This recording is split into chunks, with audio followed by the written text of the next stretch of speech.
Okay, looks like we're live. Hello, YouTube. Why am I wearing my headphones? I always put on my headphones. It's just an instinctive thing. I don't know why. It doesn't make any sense. I'm Garrett Robinson. Welcome to my show, Vloganovel. On my channel, Vloganovel, where to the surprise of no one, I vlog novels. This is the show where I live create books from beginning to end, everything from the outlining process, writing the first draft, editing, formatting for publication, and making it available online wherever books are sold, from Amazon to Kobo, Barnes & Noble, the iBookstore, Smashwords, and everywhere else. And today we are continuing the outlining process for Darkfire, the third book in the Nightblade volumes. The first volume in the Nightblade volumes is, of course, the volume Nightblade, which is not available to me right now. I lent out my physical copy to a friend who has still not returned it. Huh? I mentioned that last week. And it was all cool because I lent them my book. They're reading my book. It's been a while. Ready to get my book back so I can show it to people because it's got a very pretty cover. Anyways, the second book, however, in the series is called Mystic. It is this beautiful thing right here. If you want to check that out, get a signed copy for yourself, as well as all of my other books, you can go to the link in the video description below. Where you can also, at my website, pick up 6 free books from my library, so you can check those out, decide if you want to continue with any of the series, and of course I'll be very happy if you do. If you want to support my YouTube channel and my other YouTube adventures, I have 3 YouTube channels actually, a gaming channel, this writing channel, and then my main vlog. If you want to support all of that, there's a little I button at the top right corner of the screen where you can go to patreon.com and become a patron. You can also, with that same little I button, give a small one-time gift through YouTube's fan funding feature. Either of those is, of course, very appreciated and helps me make better and better YouTube videos all the time. By the way, I don't particularly know if the person wants to be called out or named, but somebody watching yesterday became a patron. I'm very grateful for that. You know who you are, and you're totally awesome, and I hope you know that too. If not, let me be the first to tell you, you're completely awesome, person who knows who they are. And if you don't mind me naming you, you can go ahead and hop in the comments if you happen to see this. So, we're going through the entire book outline and we're revising it with character moments, character arcs, figuring out what all of the characters want, what they're doing, what their objectives are, and how they're changing through the course of the story, and how what they are doing changes the story itself. So we are on Chapter 6 of the entire book, Chapter 1 of the second episode, and we're just going to jump right into it. We're going to start our 1-hour timer because we work an hour at a time.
Oh, and remember, after yesterday's broadcast, we have a strict policy on this channel. We do not talk about the Lego Movie.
God damn it.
Oh, by the way, anybody who caught yesterday's broadcast where I said I was going to do a show last night, I was totally planning on doing a show last night, but by the time it was night, when I would normally have done the show by like 9:30, I actually fell asleep. So it's good though. My schedule is a little bit more sane, and I'm starting to catch up on sleep, which means that I will be able to not only wake up and work at a normal time, but then also work in the evening after I put the kids to bed, as opposed to just staying up and then sleeping too late and blah blah blah blah blah. A good organized schedule is good for me on production. So here's hoping I stick to it.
I, I feel like in the beginning of the book, at least, I'm making Annis a little bit too annoying, and I don't like that. I mean, she is a little bit of a spoiled, rich girl, but I don't want readers to hate her. So I'm taking some of her more annoying moments and giving them to other characters.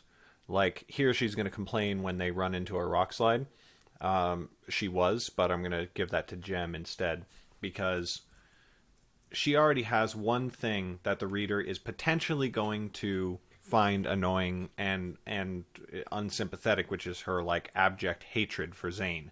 And of course, we have to remember that Zane kidnapped her and physically hurt her, like he used his magic against her. So she's justified in that. And while it will get a little bit annoying in the course of the book, there's justification for it. So I'm trying to take out the moments that are where she's just kind of like she's spoiled in an unjustified way. Hey KJV, welcome to the comments.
I think I need to reread. I'm going to reread the section of Lord of the Rings after they first leave Rivendell.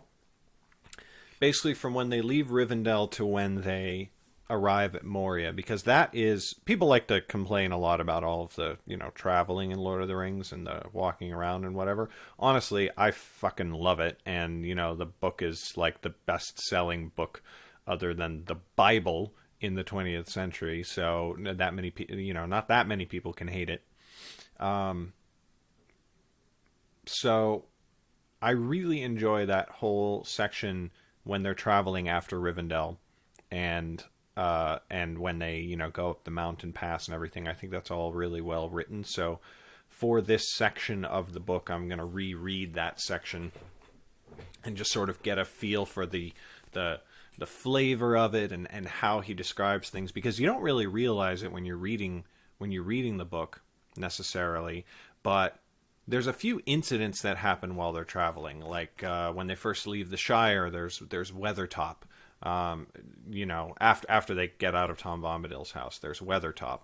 But like Weathertop is like days after they leave the Prancing Pony, and Tolkien just kind of talks about those few days and mentions like one or two things that happened, one conversation here, a thing there, and then it's like the next day they ran into the thing, and and he manages to cover a few days and then spend several pages on one incident, and then cover a few more days.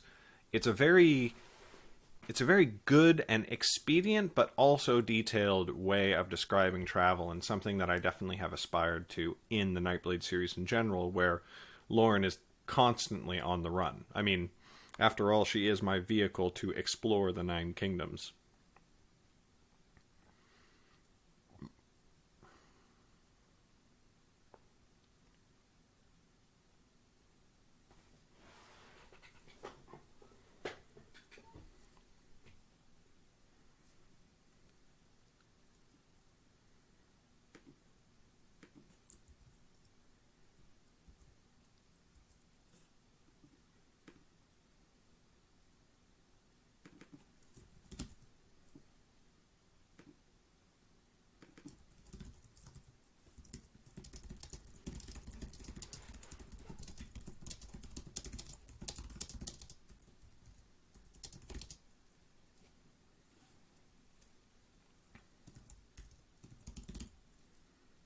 Hey, Wakil, how's it going?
Hey, Quotidian Light, good to see you. I'm not technically writing yet. I mean, I'm not writing a first draft. I'm still outlining, but I think this is. I mean, honestly, this is my favorite outline I've done so far. I feel like I'm getting in more detail and I'm learning more about my story and my characters because of it. If anything, it's going to be too detailed, and I'm going to end up with a book that's like twice as long as the other ones in the series. So I might have to tone it down a little bit, but I don't think so. I think I'm going into detail and just expanding that detail until it's halfway to a first draft already, which is not a bad thing because it just means that the first draft is going to be insane. I wouldn't be surprised if I'm writing Darkfire and I hit 4,000 words in an hour for the first time ever. I hit 3,600 words yesterday, which, like, I don't even know how that happened. But I had a really good outline.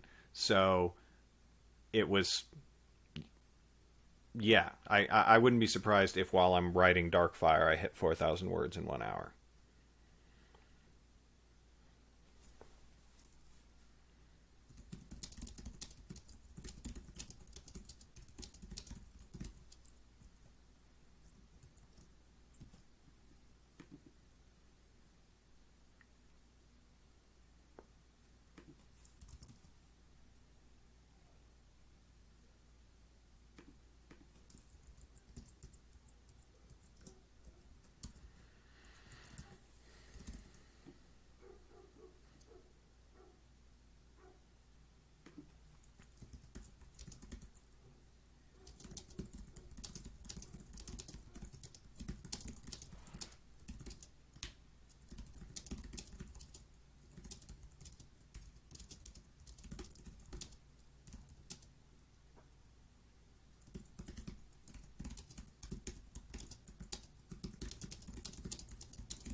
Outlining is writing, yes, that's true. And more time spent outlining makes your book better. It's weird. I have done sparse outlines in the past, and it makes, if I'm going to write a 100,000 word book, right? And I write a sparse outline of 5,000 words, I will still write a 100,000 word book in the same amount of time. Like, it's going to take me a certain amount of time to write a 100,000 word book. But that's just the way it is, no matter what.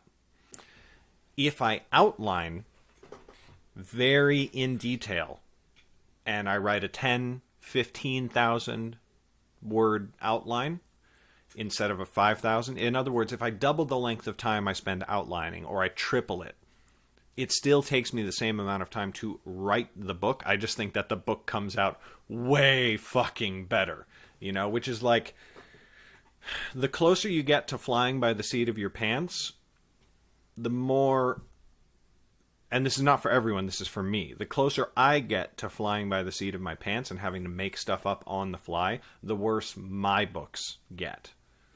So that doesn't mean I'm going to spend a year outlining a book. It just means that on this one, I'm trying to really dig in and really make a book that people are going to finish and go, holy shit, this is awesome. Because there are a couple of things in the Nightblade, in Nightblade and Mystic, where I'm like, man, if I'd spent another week on that outline, I could have done something. Like, if you haven't read Nightblade, spoiler, but if you don't want spoilers on the Nightblade series, you shouldn't be watching Vloganovel.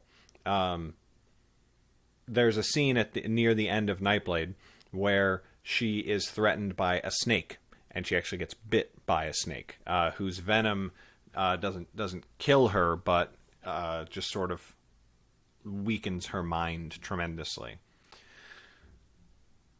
That moment would have been so much more effective if there was a snake moment at the beginning of the film. You know, the Indiana Jones thing. It's like, establish that they don't like snakes really early on. Now, it wouldn't be like a snake phobia like Indiana Jones has, but if there was just a sort of similar snake element that you could bring back for that end scene, it would have been much more effective. And after I finished the book and it had been out for a couple of months and I reread it, I was like, oh damn, that would have been really good. And that's the sort of thing that I'm trying to bring in here. And I've already had multiple moments like that where I'm just like, oh, of course, that's going to make that later moment so much more awesome. And you can spend forever doing that. You can spend years doing things like that, and I don't think that's necessary. I just think that the more time I spend, the better my story ties in with itself.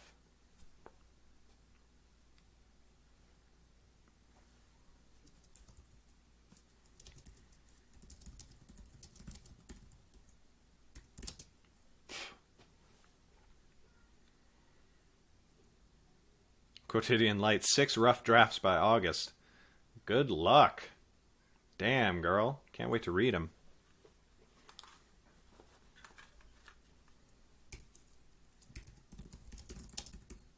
God damn it.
Okay, so that's totally fine that you have to keep your pen name buried. I completely understand that. I may or may not have one or two books published under a pen name. But you gotta let me know. You have to tell me. Like send me an email or something. I'm sure you have my email address. You gotta tell me what it is. I have to know. Hey Kristen, good to see you. I gave you a little. Oh, Kristen, you're gonna want to watch the beginning of this episode. What else? What else? Oh yeah, I I just came up with a description that I actually quite like. So I wanted to include some more like fantastical beasts in this one. In Mystic, they ran into the Wurts, the river Wurts, who are kind of like what you could like a nicer, more sympathetic version of Golem, like an entire species of little golems, except sympathetic. Like they're weird for sure, but they're not. There's nothing evil about them. This one I wanted to introduce some more creatures. So in this one they're going to meet satyrs, which are like the satyrs that you know from mythology and whatever, half goat, half man, except without the like relentless desire to bone things. More like a satyr from the Chronicles of Narnia, where there's a satyr there. It doesn't want to screw everything in sight. It's just a half man, half goat type thing, but a little bit bigger, like a bit like a beast man from the Warhammer fantasy lore, but maybe not quite that big. Anyway, so they meet these guys, and so the description of satyrs from their guide Alburn. When he sees them, he's kind of like, "Oh crap!" And what I said was, the satyrs are like an old trouble to Alburn, something to watch out for, but not anything new. Like if you are a prepared camper or hiker, you're on the lookout for mountain lions, and you're sure as shit attentive if one does show up, but the possibility of their existence doesn't fill you with existential dread. It's like, yeah, if you go out in the wilderness, you are aware that you could run into a dangerous wild animal, and you are prepared. You bring some pepper spray, or maybe you've got a gun, depending on where you live and like what your culture is. But if you are prepared, you don't. You're not freaked out, you know.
I crack me up. So it goes on to say, but their talk of the Lord is immediately troubling. The way they say it makes it sound like the Lord is not a satyr, who don't even have strict social hierarchies other than their chieftains. This tells Alburn almost immediately that this is a more dangerous encounter than he's used to with satyrs. Like if those same mountain lions showed up saying, hey, leave our mountains or we're going to call down all our buddies and eat you. It's not the threat of more mountain lions that scares you, it's the fact that the fuckers are talking in the first place. I like that. We're going to copy all of this data and we're going to put it in the world document.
Forgot to make an entry for warts, so that's a bad deal.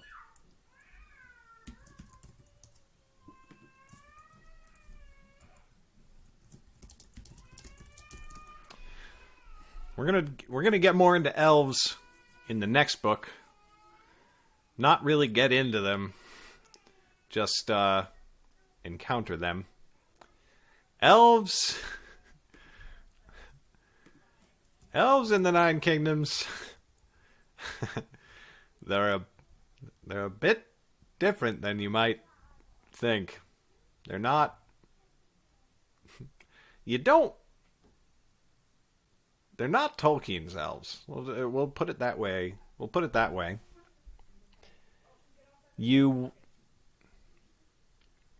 Nobody would want to see one. You know, Frodo and Bilbo are like elves. Bilbo goes traveling and he's like, oh my god, elves.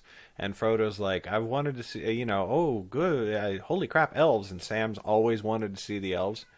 Nobody wants to see elves in the Nine Kingdoms. They are essentially they're essentially how, I don't know what to compare them to, but they're essentially all powerful, as far as anyone in this world is concerned. That you can't kill them with swords or spears or arrows. You can't run them over with a horse. They're faster than you can possibly believe. Nobody speaks Elvish. They speak Elvish, but nobody's ever learned it because they don't have trade with humans. They don't have societies. They don't have cities. You'll just encounter a group of elves just wandering around, usually in a forest, of course, or maybe by the seaside, by the ocean shore. Not often in the mountains. They don't like mountains. And they'll either let you go or they won't. They'll kill you. And you have no idea why. None whatsoever. And the truth is, the truth behind all of that is they are omniscient, basically. They can see timelines and futures and past. They know what you've done and all of the possibilities of your life laid out before you, and what choices you can make and what choices you're most likely to make. They don't particularly... It's not something they actively pursue, but for example, if they're walking out in the forest and they happen to see a human, and they look at him, they see, oh, that human is going to start a new settlement in one of the northern human kingdoms. And in order to do that, he's going to chop down a bunch of trees in a forest. Then they're like, oh, well, we have to kill him. And they just do it. And he has no fucking clue. And nobody else around him has any fucking clue. If he's with a bunch of other humans and they don't have futures that the elves would rather not see happen, then the elves will leave them alone, and the humans, of course, run the fuck away. And everybody's like, they killed Bob. Why did they kill Bob? What did he do? I don't know. Why am I still alive? Why did they kill Bob and not me? I'm the leader of the expedition. Bob was he carried water skins. What the fuck with Bob? So they're really, like, they're just a source of fear.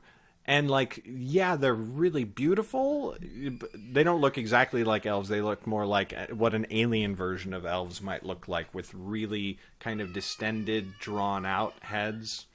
But somebody's not having a good day outside the office. Anyway, I can't wait. It's just like, they're really fascinating to me, and I can't wait to bring them into fruition in the story world, because it's just so, like, it's just one of those things that's like, elves are here, guess we need to go. Like, you could have an entire fortress that's all holed up and, like, completely impregnable, and it's being attacked by some rival human kingdom and everything, and they're like, well, this is fine. We have enough food to last for a siege of 2 years, and we have running water running right into the fort and everything. And then, like, 5 elves might just, like, show up near the fort, and, like, everybody in the fort would seriously consider, maybe we should just run away. Like, maybe we should go. And it's like, if we leave the fort, the enemy army might attack us, they might capture us, they might take the fort, all of these bad things might happen. But if we stay, the elves might notice us, and I really don't want that to happen. I like it. I'm glad you liked the description of the mountain lions, Kristen. And yeah, elves are going to be fun. They're going to be more. They're going to. In look, they're going to be more like Tolkien's elves than old school fairies. But in manner, they're going to be like old school fairies. Like, you didn't like old school fairies from old folklore and everything like that. They weren't.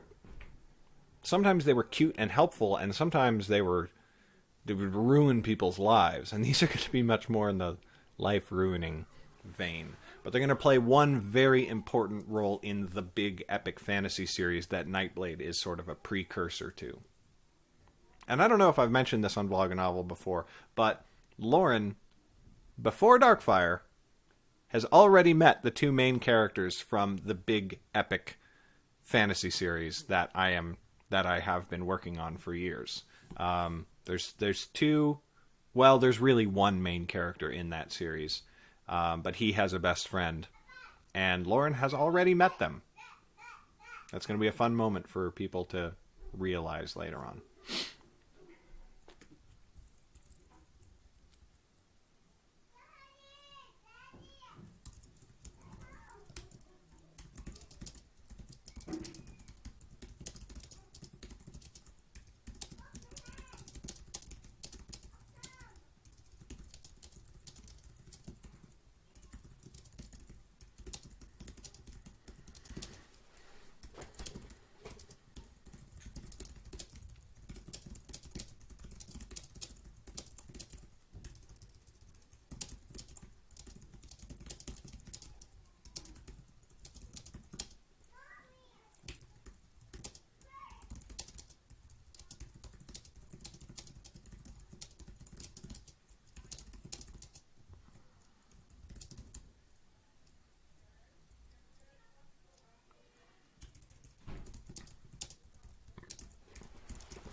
Kirsten, I didn't. I won't confirm that I told you that specifically so you would go and do that, but I did.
Okay, that's my hour up.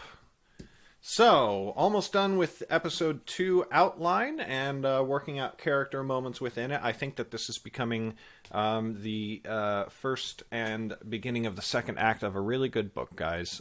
So thank you for tuning in. I am going to try and do a second hour of Vloganovel tonight. However, I will not promise like I did yesterday so that I can't disappoint like I did yesterday. But if I do a second hour tonight, then tomorrow during my first hour, I will promise you then.